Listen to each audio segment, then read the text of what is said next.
জাতীয়তাবাদী যুৱ ছাত্ৰ পৰিষদ কলিয়াবৰ জিলা সমিতি উদ্যোগত আৰু কলিয়াবৰবাসী ৰাইজৰ সহযোগত আজি 9টা বছৰে চিমপ্লেক্স নামৰ ঠিকাদাৰী প্ৰতিষ্ঠান এটাই কলিয়াবৰ তিনিআলিৰ অতিকৈ মানে গুৰুত্বপূৰ্ণ যোনটো স্থান কলিয়াবৰ সেইটো হৈছে কলিয়াবৰ তিনিআলি গতিকে ইয়াৰ এখন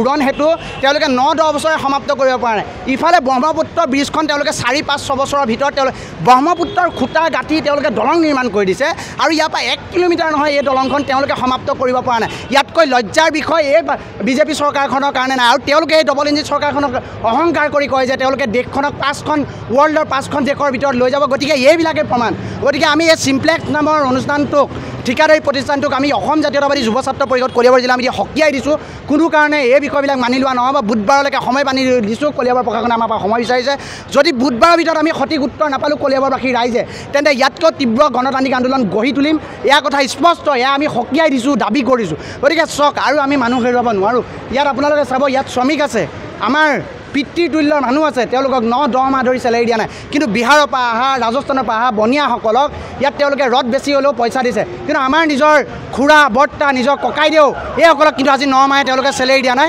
তেওঁলোকে ইয়াত কাম কৰি গৈ আকৌ হাজিৰা কৰিব লাগে গতিকে এই কথাবিলাক দুৰ্ভাগ্যজনক আমি অসম জাতীয়তাবাদী যুৱ ছাত্ৰ পৰিষদ কলিয়াবৰ জিলা সমিতিয়ে কোনো কাৰণত মানি নলওঁ এয়া আমাৰ শেষ সকিয়নি ইয়াতকৈ তীব্ৰতৰ গণতান্ত্ৰিক আন্দোলন গঢ়ি তুলিবলৈ আমাৰ বাধ্য হ'ম এয়া আমাৰ সকিয়নি এয়া আমাৰ দাবী স্পষ্ট কথা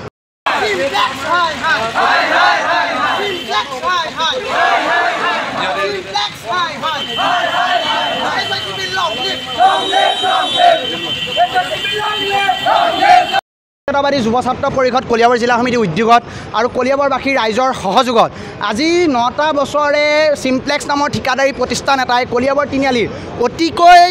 মানে গুৰুত্বপূৰ্ণ যোনটো স্থান কলিয়াবৰ সেইটো হৈছে কলিয়াবৰ তিনিআলি গতিকে ইয়াৰ এখন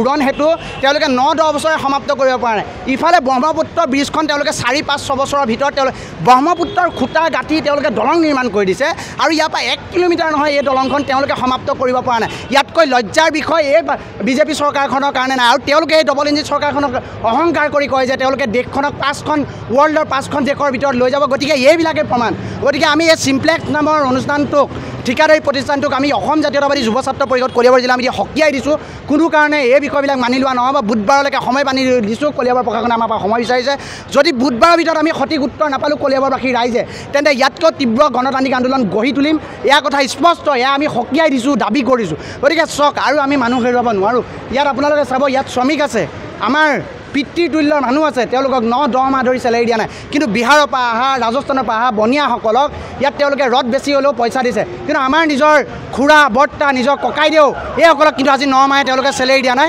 তেওঁলোকে ইয়াত কাম কৰি গৈ আকৌ হাজিৰা কৰিব লাগে গতিকে এই কথাবিলাক দুৰ্ভাগ্যজনক আমি অসম জাতীয়তাবাদী যুৱ ছাত্ৰ পৰিষদ কলিয়াবৰ জিলা সমিতিয়ে কোনো কাৰণত মানি নলওঁ এয়া আমাৰ শেষ সকিয়নি ইয়াতকৈ তীব্ৰতৰ গণতান্ত্ৰিক আন্দোলন গঢ়ি তুলিবলৈ আমাৰ বাধ্য হ'ম এয়া আমাৰ সকিয়নি এয়া আমাৰ দাবী স্পষ্ট কথা